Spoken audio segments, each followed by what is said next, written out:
Bonsoir à tous. Je pense que depuis le début du tournoi, ça a été le match le plus compliqué pour nous. D'abord parce que l'adversaire était bien en place avec un bloc bas. Donc le rapport de force sur ce match, c'était une équipe qui voulait procéder par contre et qui nous obligeait à jouer en attaque placée.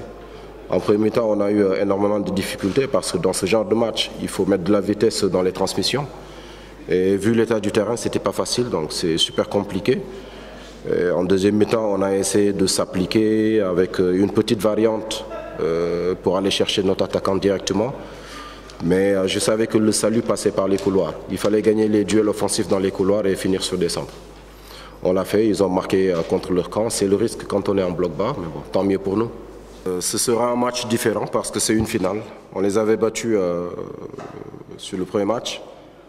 Et après ce match, en conférence de presse, excusez-moi, j'avais dit que le Mali ira loin dans ce championnat parce que bon, je les ai vus jouer, donc je connaissais la qualité de cette équipe.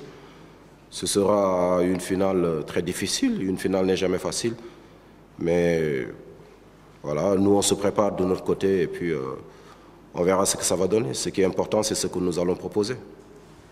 Je pense que j'ai jamais parlé de 3 objectifs, excusez-moi.